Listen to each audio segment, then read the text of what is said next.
नमस्कार दोस्तों, incredible India with Govind Saxena में आपका स्वागत है। हम आज आपको लेकर आए हैं आमझिर तपोवन में। जी हाँ, मध्य प्रदेश के विदिशा जिले में लटेरी के पास आमझिर नामक एक अत्यंत सुरम्य रमणीक स्थल है, जिसे संत महात्माओं की तपोस्थली के रूप में जाना जाता है। लटेरी या आनंदपुर से यहाँ आसानी से कुछ ही मिनटों में पहुंचा जा सकता है। इसे संत सियाराम बाबा की तपोस्थली माना जाता है, जहां उनकी प्रतिमा भी विराजित है। घने वन, कंदराओं और गुफाओं के साथ में नदी की धार के बीच यहाँ पक्षियों का कलरव मन मोह लेता है। तो आइए चलते हैं इस रमणीक तपोवन में। आमझिर के इस तपोवन में प्रवेश द्वार के साथ ही दर्शन होते हैं संत सियाराम बाबा की इस प्रतिमा के। उनका ये मंदिर या एक तरीके से आश्रम बना हुआ है, जहां बाबा की प्रतिमा स्थापित है। वो आशीर्वाद मुद्रा में यहां पर दर्शन देते हैं। और यह है बाबा का धूना। संत सियाराम बाबा यहीं पर धूनी लगाया करते थे, हवन किया करते थे, और यही उनकी कुटिया थी जहां पर वो रहा करते थे, बैठा करते थे। आसपास पूरे परिसर में देख सकते हैं आप, अत्यंत सुरम्य स्थल है ये। और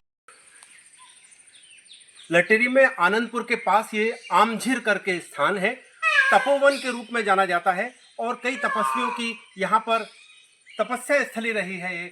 और कई जगह पूरी तरीके से घना जंगल आसपास होने के बावजूद यहाँ पर एक स्वयं प्रकट गंगा के रूप में एक नदी बहती है और हमेशा भरा रहने वाला कुंड है। और आप देख सकते हैं मेरे पीछे यहाँ पर जो दिखाई दे रही हैं, ऐसी कई गुफाएं हैं जो कि प्राचीन समय में हमारे तपस्वियों की, ऋषि मुनियों की यहाँ पर तपोस्थली और यहाँ पर तपस्या का स्थान हुआ करती थी। बारिश में, धूप में, सर्दी में यहाँ पर ऐसी ही ये जो आप अंदर देख पा रहे हैं, ये गुफा है।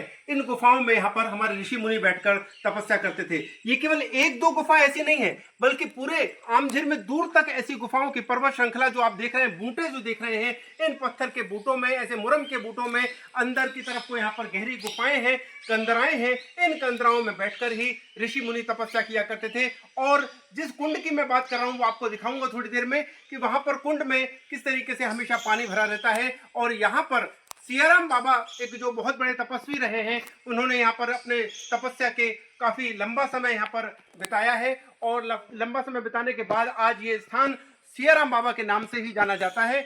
और खास करके देखें तो पूरा तपोवन एक तरीके से बना हुआ है। वन तो है ही, लेकिन तपस्वियों की स्थली होने के कारण इसको आमझिर तपोवन के रूप में जाना जाने लगा है। शिवा ग्राम माहौटी, यहीं पे मेरा गांव है 2 किलोमीटर दूर। और सियाराम बाबा के विषय में जो बताते हैं कि यहाँ पे आके शुरुआत उन्होंने ही की थी इस आश्रम पे रहने की। जिस समय में वो यहाँ पे आए थे, यहाँ पे नीचे एक टपरिया बना के वो यहाँ पे रहते थे। और उनके पास में बताते हैं कि शेर भी आके उनके पास में बैठता था। तो उन्हीं के द्वारा यहाँ पे तपस्या की गई। और फिर उनको काफी समय अब साकेतवासी वो हो गए हैं। और उनके शिष्य पुरुषोत्तम दास जी महाराज अब इस आश्रम पर रहते हैं। और बताते हैं कि ये आश्रम प्राचीन है। सुतीक्षण ऋषि का जो वर्णन किया जाता है रामायण में, उस समय का ये आश्रम बताते हैं। बहुत धन्यवाद। इसी से यहाँ पर ये, और एक बात और कि ये कुंड का पानी जो है ये पूरे 12 महीने इसी प्रकार का दिखाई देता है। 12 महीने यहाँ पर रहता है। पास में ही यहाँ पर मंदाकिनी के रूप में एक नदी बहती है। और इस नदी का बहाव या ऐसा कुछ नहीं है कि बहुत दूर से कोई बह के आ रही है। आप देखेंगे थोड़ा सा पानी धीरे धीरे करके गिरता हुआ पानी यहाँ पर दिखाई दे रहा है, ये झड़ रहा है पानी। लेकिन ये पानी आप देखते हैं जिस तरीके से कोई उद्गम होता है, उस उद्गम से बहुत ही पतली धार के रूप में या बहुत कम वेग से पानी निकलता है। उसी तरीके से आप देख रहे हैं कि बहुत कम वेग से यहाँ पर दिखाएं, हमारे कैमरामैन संजय चौरसिया यहाँ पर दिखाएं कि किस तरीके से ये धीरे धीरे करके पानी यहाँ से निकल रहा है। और ये है वो उद्गम स्थल माना जाता है।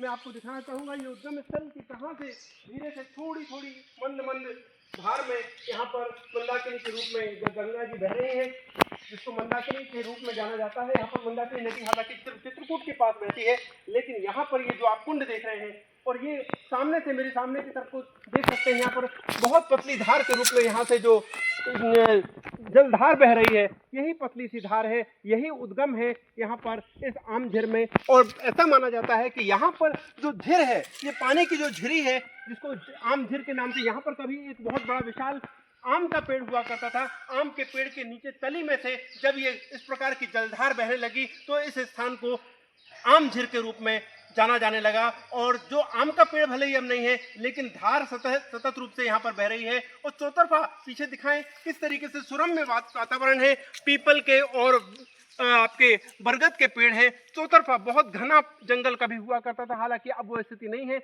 लेकिन इसके साथ में यहाँ पर इन वृक्षों के बीच में, जलधार के बीच में, गुफाओं के बीच में और जंगली जानवरों के बीच में किस तरह से हमारे तपस्वी यहाँ पर तपस्या किया करते थे, इसी स्थान से, इसी कारण से यहाँ पर ये स्थान दूर दूर तक तपोस्थली आमझीर के रूप में विख्यात हुआ है। तो दोस्तों, ये था अत्यंत रमणीक, सुरम्य, आध्यात्मिक, धार्मिक और पर्यटन स्थल के साथ में पिकनिक स्पॉट के रूप में विकसित हुए आमझीर का दृश्य और यहाँ का वीडियो। अगर कहीं ऐसे स्थान पर आपका जाने का मन हो तो आमझीर के बारे में जरूर विचार करें।